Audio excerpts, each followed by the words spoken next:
आजमगढ़ जनपद के सगड़ी तहसील क्षेत्र के नथुपुर अनजान शहीद के राम समूह शहीद पार्क में कारगिल शहीद राम समूह यादव की 24वीं कारगिल शहीद मेला एवं श्रद्धांजलि सभा का आयोजन किया गया, जिसमें पूर्वांचल के कई जिलों से 30 शहीद परिवारों को सम्मानित किया गया एवं अंग वस्त्र स्मृति चिन्ह भेंट की गई। इस दौरान अतिथियों को भी अंग वस्त्र एवं मेमेंटो के साथ स्मृति चिन्ह भेंट की गई, जिसमें जनपद के विभिन्न क्षेत्रों से आए कलाकारों ने एक से बढ़कर एक सांस्कृतिक कार्यक्रमों की प्रस्तुति के साथ सभी को तालियां बजाने को मजबूर कर दिया। इसके पूर्व शहीद राम समूह यादव के पिता व उनके छोटे भाई प्रमोद यादव सहित उनके परिजनों ने श्रद्धांजलि अर्पित किया। साथ ही साथ कारगिल शहीद के मुख्य अतिथि कर्नल GD बख्शी व दीपचंद, वर्तमान सांसद धर्मेंद्र यादव, बसपा नेता शंकर यादव कार्यक्रम में आए हुए लोगों द्वारा कारगिल शहीद राम समूह यादव को श्रद्धांजलि दी। इस दौरान भोजपुरी कलाकार गोलू राजा एवं अनुपमा यादव ने बेहतरीन भोजपुरी गीतों से सराबोर कर दिया। कार्यक्रम को संबोधित करते हुए GD बख्शी ने कहा कि यह जनपद की पावन भूमि है जो नायकों से भरी हुई है। मैंने अपने जीवन में 5 युद्ध और ऑपरेशन किया है। 1965 के युद्ध के बाद मैंने सेना में घर के बगैर जानकारी के गया था और 1971 में भर्ती हुआ। मुझे बहुत से कुछ देखने को मिला है। 93,000 पाकिस्तानियों सैनिकों को हमने आत्मसमर्पण करते हुए देखा है एवं पाकिस्तानियों को 2 टुकड़े होते हुए देखा है एवं पाकिस्तानियों को बच्चों की तरह रोते हुए देखा है। सैनिकों को आपको बता दें कि सेवा में जो भी शहीद होता है वह मातृभूमि की रक्षा के लिए हंसते हंसते अपने प्राण न्यौछावर करता है। मुझे इस क्षेत्र की मां के प्रत्येक घरों से एक बच्चा सेवा के लिए सेना में चाहिए, बल्कि आप सैनिक ना बनकर NDA से अफसर बने। आप में वह ऊर्जा शक्ति है जो देश के लिए काम आ सकती है।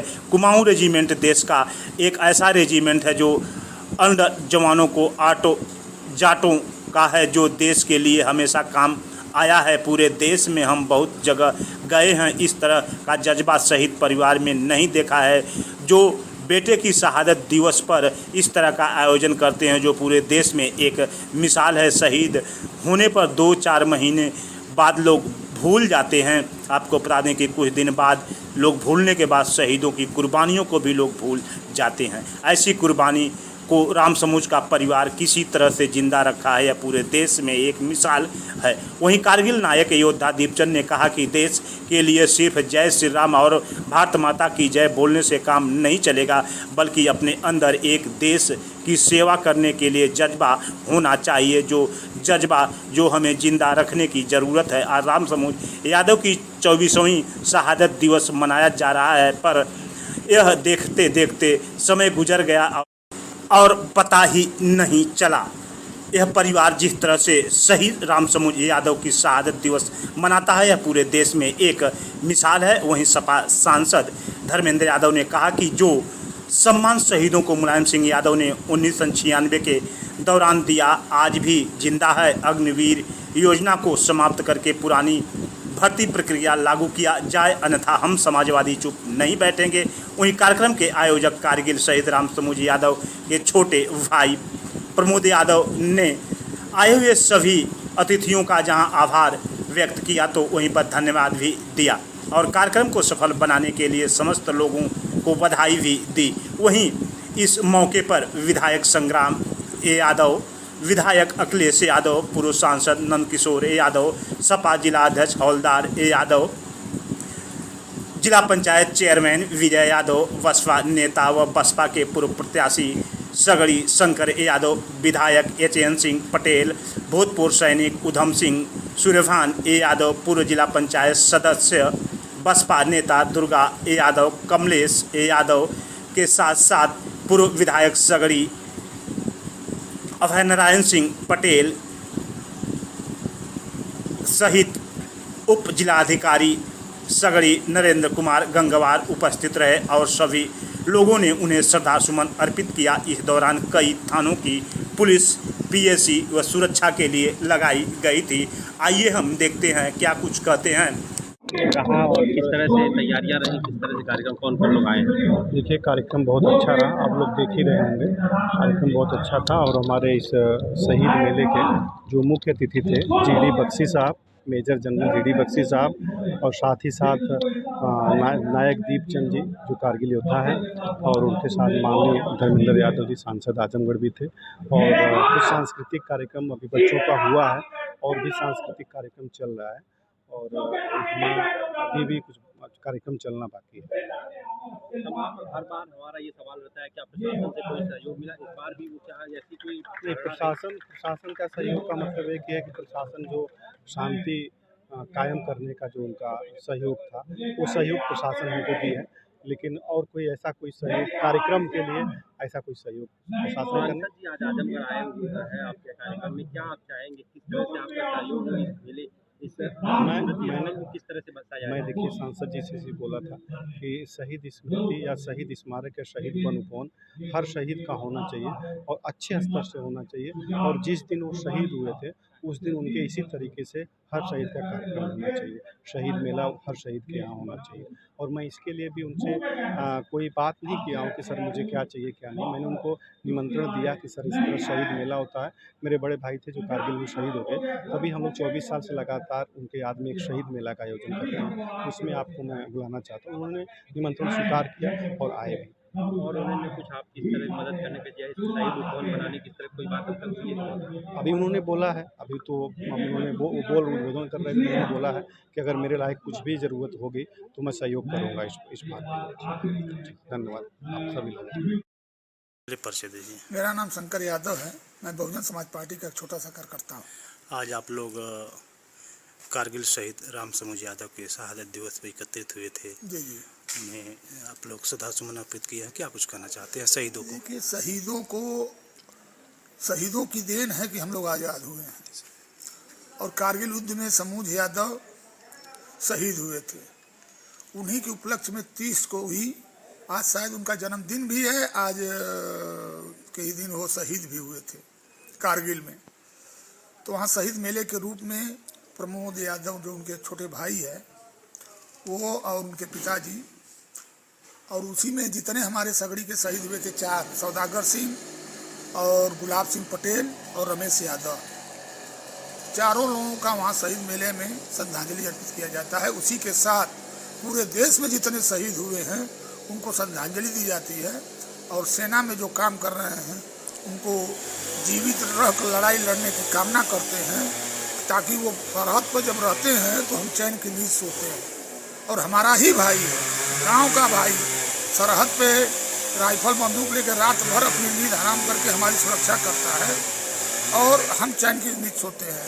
ऐसे भाइयों को मैं सलाम करता हूँ, और जो शहीद हुए हैं उनको श्रद्धांजलि अर्पित करता हूँ। क्या कुछ कहना चाहते हैं राम समूह यादव को और उनके भाई प्रमोद यादव को? मैं प्रमोद जी को भी बहुत बधाई दूंगा, जो विगत हर साल मनाते हैं, करते हैं व्यवस्था, अच्छी व्यवस्था करते हैं, जिससे सारे लोग आते हैं। इस बार बख्शी जी आए थे, पूर्व सेना जो विंग के कमांडर थे, अध्यक्ष थे, वो आए थे। और फूलचंद जी आए थे, जिनका कारगिल में दोनों पैर कट गए थे, लेकिन हौसला अभी एकदम नौजवानों जैसा है, वो भी आए थे। मैं इन लोगों को बहुत बहुत बधाई देता हूँ। जी को मैं श्रद्धा सुमन अर्पित करता हूँ। उनके परिवार के लोगों को मैं धन्यवाद देता हूँ कि लगातार उनकी शहादत को और उनके सम्मान में कार्यक्रम लगातार चल रहा है, जिसमें माननीय राष्ट्रीय अध्यक्ष से लेके सभी लोग आ चुके हैं। आज मेजर जनरल बख्शी साहब आए और दीपचंद जी आए। मैं उन सभी का मैं हृदय से स्वागत करता हूँ, धन्यवाद देता हूँ कि आजमगढ़ की क्रांतिकारी और शहीदों की सरजमी पर ऐसे लोग पधारे। इनके आने से न केवल हमारे शहीदों को सच्ची श्रद्धांजलि मिली है, बल्कि हमारे नौजवानों को बहुत सारी प्रेरणाएं। एक तरफ देश का युवा देश के लिए जान देने के लिए सरहद पे जाता है, दूसरी तरफ देश में अग्निवीर जैसी स्कीम लागू होती है जिससे युवा सब। देखिए, हम तो बड़ा इस स्कीम के जब से मैंने सुना है, मैं अंदर से आहत हूँ। आखिर देश की सरकार को क्या हुआ है, मैं समझ नहीं पा रहा हूँ। जहाँ नौजवानों को जो सेना में विशेषकर जा रहे हैं, जो सुरक्षा के लिए लगे हुए हैं, उनके मनोबल को बढ़ाना की काम करना चाहिए था। वहीं उनके जीवन को 4 साल बाद उनका जीवन किस तरफ होगा, अंधकारमय होगा, उनके जीवन और रोजगार की चिंता होगी। इस चिंता के बीच कहीं ना कहीं हमारे सैनिकों का मनोबल गिरेगा। इसे योजना देश के लिए हितकारी नहीं है, नौजवानों के मनोबल के लिए हितकारी नहीं है, उनके जज्बे के लिए हितकारी नहीं है, और इस योजना को सरकार को अविलंब वापस लेना चाहिए। ऑलरेडी राष्ट्रीय अध्यक्ष जी ने लगातार कहा है कि जब कभी मौका आएगा हम लोग इस योजना को खत्म करके पुरानी जो सेना की भर्ती थी उसको लागू करेंगे। तो क्या लगता है सर, जैसे विपक्ष लगातार अग्निवीर मुद्दे को लेकर के मुखर रहा है कि अगर हमारी सरकार बनी तो इन चीज़ों को हटा लिया जाएगा, लेकिन विपक्ष की सरकार नहीं बनी, उसके बावजूद भी आज लोग अग्निवीर का लगातार विरोध कर रहे हैं। तो ऐसे में लग रहा है कि सरकार देखिए जनता ने ये सरकार हिला तो दी है, कभी भी सरकार चली जाएगी और जब जाएगी तो अग्निवीर योजना खत्म होगी। सर एक रिपोर्ट और भी आ रही है, अमेरिका मतलब एजेंसी के माध्यम से सत्ता पलट करने की बात कर रहा है। नहीं, वो उसके बारे में मैं कुछ नहीं कह पाऊंगा, लेकिन मैं इतना कह सकता हूं अग्निवीर की योजना नौजवानों के हित में नहीं है, फौज के हित में नहीं है, इसको ख़त्म होना चाहिए और समाजवादी और विपक्ष को जब कभी मौका आएगा ख़त्म करेंगे। आजमगढ़ में बहुत सारे शहीद हुए हैं, जहाँ पे शहीद मार्ग जो है बहुत ही क्षतिग्रस्त है, उसको बनाने के लिए बहुत बार लोगों ने अपील की, लेकिन देखिए इस मुद्दे को लेके मैंने अभी संसद में बजट के भाषण में भी मैंने कहा कि ये जो शहीदों को सम्मान देने की, शहीदों की डेड बॉडी को उनके घर तक लाने की और जो राजकीय सम्मान के साथ उनके अंतिम संस्कार करने की व्यवस्था आदरणीय नेताजी ने की थी, और मैंने मांग की इसी बात को कि शहीदों के जो स्थल हैं जहां उनकी अंत्येष्टि हुई है वहां के लिए सरकार को बजट देना चाहिए अतिरिक्त। भारत सरकार कहती है कि हम 5वीं अर्थव्यवस्था हैं, बजट की कोई कमी नहीं है, तो आखिर शहीदों के लिए बजट में कटौती क्यों हो रही है? यूपी सरकार की जो डिजिटल पॉलिसी आई है उसको लेकर राम सबूत जी के यहाँ आए हैं, किस तरह का कार्यक्रम आपने देखा और कैसे कार्यक्रमों से क्या फायदे होते हैं शहीदों के लिए? देखिए मैं बहुत प्रभावित हूँ, मैं पूरे देश घूमा हूँ बच्चों को आह्वान देने के लिए, सेना में आने के लिए, लेकिन इस तरह अपने एक शहीद पुत्र को याद करना ये अनूठा, इतना भव्य समारोह, और ये 25 साल हो गए हैं समारोह को होते, जिसमें इतने जन समूह आया है। मैं बहुत बहुत प्रभावित हूँ किस तरह इसी तरह वीरता की परंपरा चलती रहती है। देखिए हमारे जो हमारे गाँवों में पुराने ज़माने में वो कवित होते थे जो बहादुरी की शौर्य गाथाएं गाते रहते थे, गजबर छाती पृथ्वीराज की, आंखों भय मशाल। और देखिए इस कविता से लोग शहादत और कुर्बानी को याद रखते थे, ठीक है। तो अब यही माध्यम रह गया जिससे हम शहीदों को याद रखें, कुर्बानी और शहादत को अपने मूल्यों में हाईएस्ट वैल्यू। इस तरह के कार्यक्रमों में प्रशासन को कितनी सहभागिता निभानी चाहिए या इस तरह के क्या विशेष आयोजन होनी चाहिए जिससे शहीदों को सम्मान मिल सके? देखिए साहब, एक देश का कर्तव्य है कि वो अपने शहीदों को सम्मान दे। जो देश शहीदों को सम्मान नहीं देगा वो देश नहीं रहेगा। अग्निवीर सेवा जो आ गई है युवाओं के लिए, युवा कितने प्रभावित हो रहे हैं सेनाओं में? देखिए अग्निवीर स्कीम के बारे में जिस दिन से ये लागू हुई है मैं साफ कह चुका हूँ कि हम इससे सहमत नहीं हैं, इसमें सुधार की जरूरत है। बांग्लादेश के हालात पर क्या कहना चाहेंगे इसमें?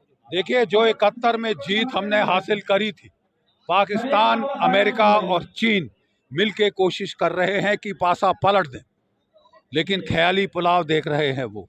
अभी खेल खत्म नहीं हुआ, खेल शुरू हुआ है। जम्मू कश्मीर में सर 10 साल बाद विधानसभा चुनाव होने जा रहे हैं, क्या नई सरकार को किन चुनौतियों का सामना करना पड़ेगा? देखिए बहुत फर्क पड़ा है मेरे टाइम से। जब मैं जम्मू कश्मीर में नौकरी कर रहा था 5000 आर्म्ड टेररिस्ट 60% पाकिस्तानी जम्मू कश्मीर में ऑपरेशन कर रहे थे, आज रह गए हैं 150। अब वो पीर पंजाल के दक्षिण में जिलाने की कोशिश कर रहा है क्योंकि हमने जल्दबाजी में अपनी फौज काट ली। कोविड के ज़माने में बहुत कम लोग जानते हैं 3 साल कोई भर्ती नहीं हुई, हर साल 60,000 लड़के रिटायर होते हैं, 60 तियाँ 1,80,000 जो है फौज कम हो चुकी है। तभी गैप बन रहे हैं रजौरी में, पुंछ में, और वहाँ वो सर उठा रहा है जहाँ हमने सर कुचले थे। सर्प विनाश में सांपों के सर हमने कुचले। सीए एनआरसी सर देश के लिए कितना जरूरी है या नहीं? सीए एनआरसी ज़रूरी है लेकिन लाएं तो हम उसी का इंतज़ार कर रहे हैं। Thank you sir.